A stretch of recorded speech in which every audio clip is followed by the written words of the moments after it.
بزرگان محترم، عزیزان گرامی، میرے پیارے نوجوان ساتھیوں، عزیز بھائیوں،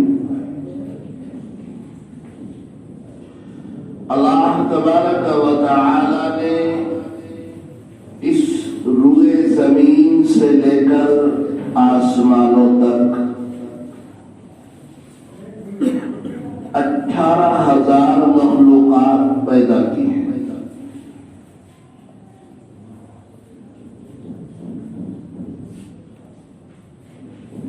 ہم تھوڑی سی مخلوق کو پہچانتے ہیں اور دیکھتے ہیں، باقی اکثر مخلوق ایسی ہے کہ ہمیں جس کی نہ پہچان ہے اور نہ جس پر ہماری نظر ہے۔ اللہ نے پیدا کیا ہے،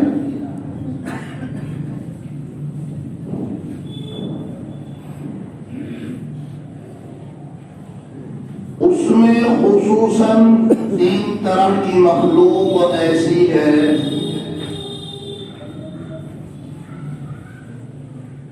جن میں سے پہلی مخلوق حضرات ملائکہ یعنی کہ فرشتے ہیں کہ جن کو اللہ نے معصوم بنایا ہے،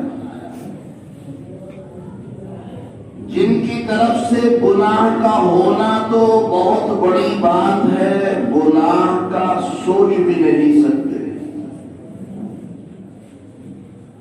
وہ سراسر خیر ہے۔ کیسے کہ اللہ نے جس کی ڈیوٹی رکوع کی لگا دی ہے وہ رکوع میں ہے، جس کی ڈیوٹی سجدے کی لگائی وہ سجدے میں ہے، جس کی ڈیوٹی قیام کی لگائی وہ قیام میں ہے۔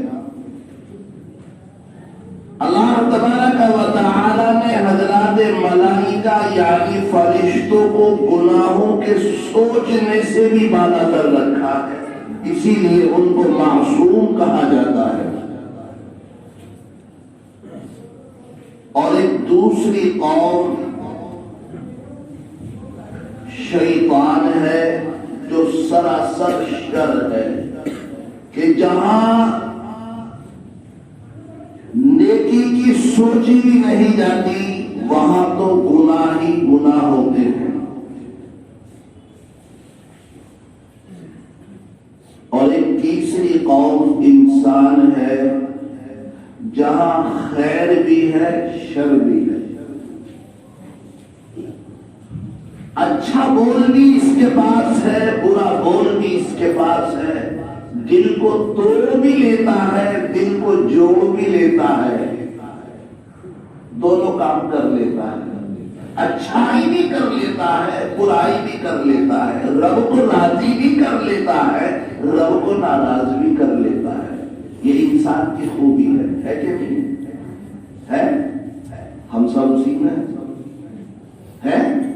جب سوچ لیا، اپنے دل کی گہرائی میں اپنی نظر کو گڑا دیا، اپنی حقیقت سمجھ میں آ گئی، اللہ کے سامنے رو لیے، اللہ کے سامنے گر گرا لیے، اللہ سے اپنے گناہوں کی معافی مانگ لی، اپنے گناہوں کا اقرار کر لیا، خیر آ گئی، برائی تھی، شر تھا، معاصی گناہ تھے، مگر جب اللہ کے سامنے گر گرایا، اپنے عیبوں پر نظر ڈالی، اللہ کے سامنے رو لیا، جناب رسول اللہ صلی اللہ علیہ وسلم نے ارشاد فرمایا بہترین گنہگار وہ ہے، کیا فرمایا؟ بہترین گنہگار وہ ہے جو گناہ کرنے کے بعد اپنے اللہ سے معافی طلب کر لے، اپنے گناہوں کا اقرار کر لے۔ اللہ کے نبی نے فرمایا یہ بہترین گنہگار ہے،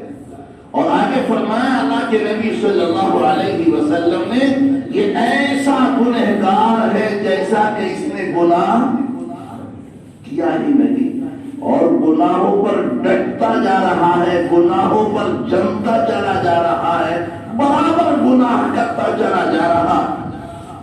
آقا مدنی محمد عربی صلی اللہ علیہ وسلم نے ارشاد فرمایا کہ بدترین گنہگار ہے.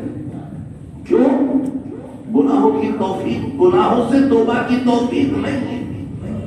قرآن مقدس میں اللہ تبارک و تعالی نے اسی کو ارشاد فرمایا وَنَفْسٍ وَمَا سَوَّاهَا فَأَلْهَمَهَا فُجُورَهَا وَتَقْوَاهَا. اللہ تعالیٰ اپنے جس بندے سے محبت کا ارادہ فرماتے ہیں اللہ تعالیٰ اس کی نظر اس کے گناہوں پر ڈلوا دیتے ہیں. اللہ اس کو اس کے گناہوں سے آگاہ فرما دیتے ہیں. اللہ تعالیٰ اس کو اس کے گناہوں پر متنبع فرما دیتے ہیں. او میرے بندے تو نے یہ گناہ کیا، تو نے یہ گناہ کیا، تو نے یہ گناہ کیا، تو نے یہ گناہ کیا.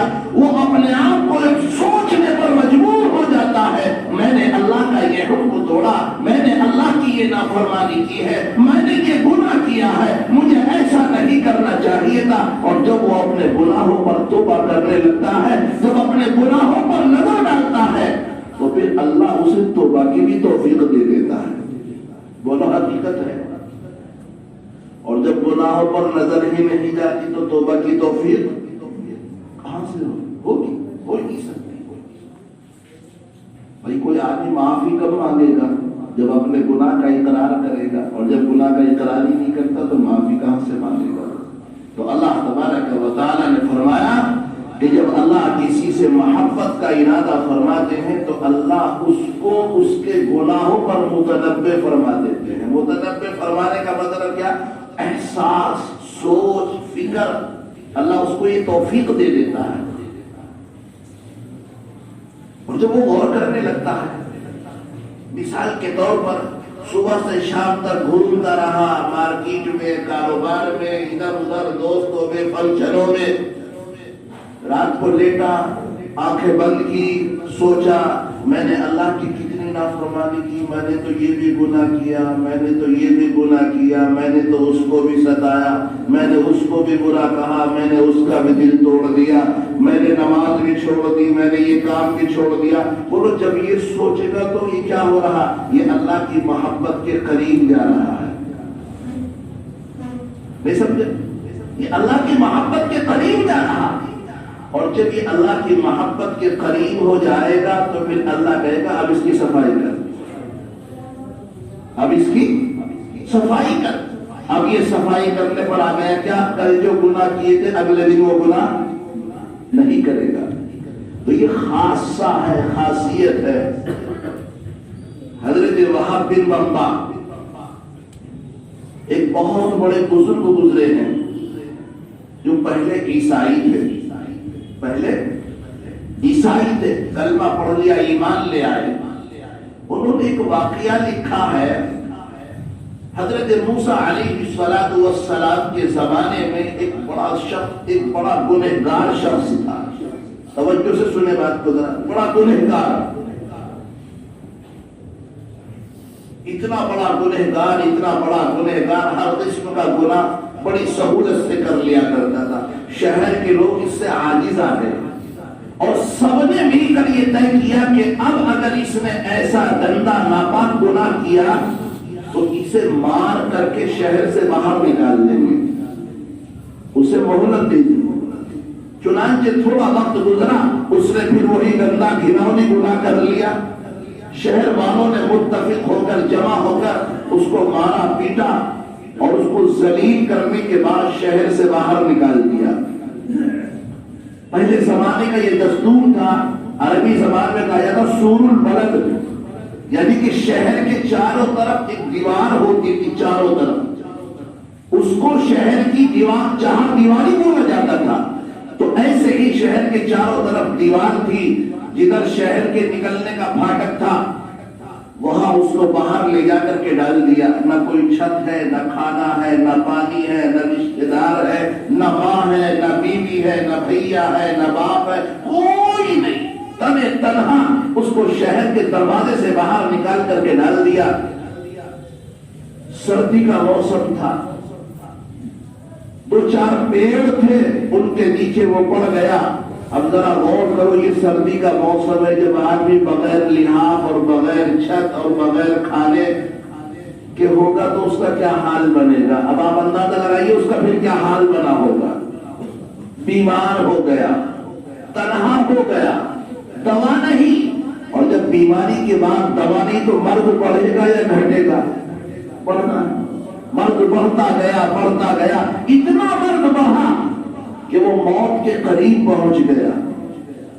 حضرت موسیٰ علیہ السلام کے پاس اللہ کا فرشتہ آتا ہے، اللہ وحی بھیجتا ہے، اے موسیٰ، جس آدمی کو تم نے ذلیل کر کے، مار کر، رسوا کر کے شہر کے باہر نکالا تھا، وہ مرنے کے قریب ہے، جاؤ اس کے پاس جاؤ، اسے غسل دو اور اس کی نماز جنازہ پڑھو، اور پورے شہر میں اور بنی اسرائیل کی قوم میں یہ اعلان کر دو کہ جو بہت بڑا گنہگار ہو، جسے گناہ کرتے کرتے اللہ کی رحمت سے مایوسی ہو گئی ہو، جو اللہ کی رحمت سے دور چلا گیا ہو، جس کے دل میں یہ گمان پیدا ہو گیا ہو کہ میرا اللہ مجھے معاف نہیں کرے گا، میں نے اتنے پاپ کیے، اتنے ظلم و ستم کیے، اتنے گناہ کیے، اتنی اللہ کی نافرمانیاں کی، اپنی قوم کے اندر اعلان کر دو، ایسے تمام کے تمام گنہگار اس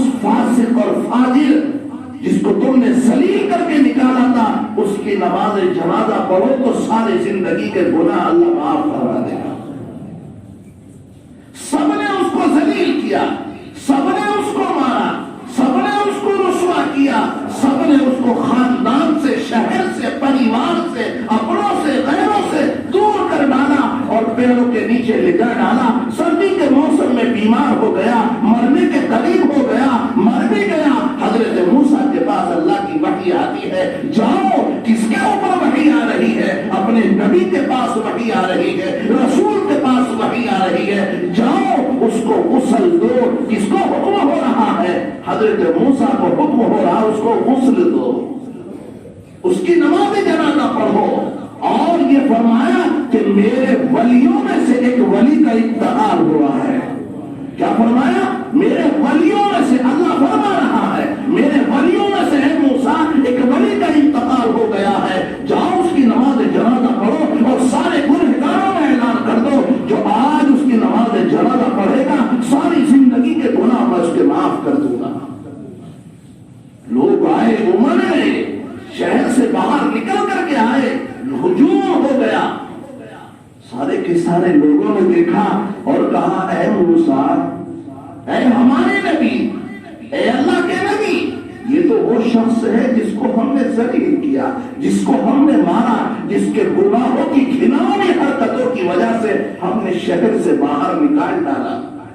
یہ تو وہ فاسق ہے، یہ تو وہ فاجر ہے، اور تم کہہ رہے ہو کہ اللہ کے ولیوں میں سے ایک ولی کا انتقال ہوا ہے، اور اس کا مقام یہ ہے کہ جو اس کی نماز جنازہ پڑھے گا بڑے سے بڑا گنہگار ہوگا، میں اس کے گناہوں کو معاف کر دوں گا، اسے جنت عطا کر دوں گا۔ حضرت موسیٰ علیہ السلام کی طرف اللہ سے وحی آتی ہے، اے موسیٰ، لوگوں نے سچ کہا، لوگوں نے صحیح پہچانا، یہ وہی گنہگار ہے، مگر اے موسیٰ یہ تو بتاؤ، جب سب نے اس کو نکال ڈالا، سب نے اس کو ذلیل کر ڈالا، سب نے اس کو مار ڈالا، تم نے ہی تو نکال دیا، آخر میرا تو بندہ ہے، آخر میرا تو بندہ ہے۔ اے موسیٰ، جب اس کے پاس کوئی بیماری میں تیمارداری کو نہ آیا، جب اس کے پاس کوئی دوا کھلانے کو نہ آیا، جب کوئی اس کی بھوک میں اسے کھانا کھلانے کو نہ آیا، جب اس کی پیاس میں کوئی اسے پانی پلانے کو نہ آیا، جب اس کے اوپر کوئی کپڑا ڈھکنے کو نہ آیا، اس نے مجھے پکارا اور کہا، اے اللہ میں گنہگار ضرور ہوں، اے اللہ میں گنہگار ضرور ہوں، مگر آپ کے بندوں کی فہرست سے تو نہیں نکل گیا ہو، آپ کا بندہ تو ضرور ہو، آپ تو بڑے معاف کرنے والے ہیں، آپ نے تو اپنے نبی کے پاس وحی بھیجی ہے، انا الغفور الرحیم، کہ میں بڑا معاف کرنے والا ہوں، میں خطاؤں میں مٹا دینے والا ہوں۔ اے میرے اللہ، میرے کوئی دائیں نہیں ہے، اے میرے اللہ میرے کوئی بائیں نہیں ہے، اے میرے اللہ میرے کوئی آگے نہیں ہے، میرے پیچھے نہیں ہے، اے اللہ تو بڑا مہربان ہے، تو بڑا مہربان ہے، مجھے نہ کوئی دیکھنے والا نہ دوا دلانے والا۔ اللہ نے فرمایا اے موسیٰ جس کا کوئی تیماردار نہیں ہوتا ہے میں اس کا تیماردار ہوتا ہوں، جس کا کوئی نہیں ہوتا ہے اس کا میں پرسان حال ہوتا ہوں۔ اس نے جب گر گیا اور کہا اے اللہ تو میرے گناہوں کو معاف کر دے، اس نے آسمان کی طرف کو نظر اٹھائی اور اپنے ہاتھوں کو پھیلایا، اپنی جھولی کو پسارا اور میری رحمت کی غیرت مجھے دلائی۔ اے موسیٰ، اے میرے نبی، کیا میری رحمت کی جب اس نے مجھ کو شرم دلائی تو مجھے غیرت نہ آتی؟ میں نے اس کے سارے گناہوں کو معاف کر دیا۔ میرا تو بندہ ہے، میرا تو بندہ ہے، میں نے سارے گناہوں کو معاف کر دیا۔ بزرگوں، نوجوان ساتھیوں، میرے بھائیوں، گناہ انسان سے ہوتے ہیں۔ میں نے کیا کہا کہ انسان وہ قوم ہے جس میں خیر بھی ہے شر بھی ہے۔ گناہ ہوں گے، نیکیاں بھی ہوں گی، مگر گناہ کرتے کرتے آدمی اللہ کی رحمت سے مایوس ہونے لگے تو سمجھ لو کفر کے قریب پہنچ گیا، اور گناہ کرنے کے بعد اپنے گناہوں پر متنبہ ہونے لگے، سمجھ لو اللہ کی رحمت کے قریب آ گیا۔ اور جب اللہ کی رحمت کے قریب آتا ہے پھر اللہ تعالیٰ اس کو گناہوں سے معافی کی توفیق عطا فرما دیا کرتا ہے۔ گناہ کرتا ہے انسان مگر اللہ کی رحمت سے کبھی مایوس نہیں ہونا چاہیے۔ اللہ کی رحمت بہت بڑی ہے، اللہ بہت بڑا ہے، اللہ بہت بڑا ہے۔ ہم چھوٹے ہیں، ہمیں اللہ بھی چھوٹا نظر آنے لگتا ہے نا، ہم چھوٹے ہیں نا، ہمیں اپنے گناہوں کی وجہ سے کبھی کبھی اللہ بھی چھوٹا نظر آنے لگتا ہے۔ ایسا نہیں ہے، ہم اپنے گناہوں سے اپنی نظر کو چھوٹا کر دیتے ہیں، اللہ تو بڑا ہی ہے، اللہ بہت بڑا ہے۔ تو ضروری ہے کہ ہم اپنے گناہوں پر متنبہ ہوتے رہیں، اللہ سے معافی طلب کرتے رہیں۔ اللہ بہت معاف کرنے والا ہے۔ اللہ تعالی ہم سب کو اپنے گناہوں سے زیادہ رکنے کی، بچنے کی اور توبہ کی مکمل توفیق عطا فرما دے۔ وآخر دعوانا الحمدللہ رب العالمین۔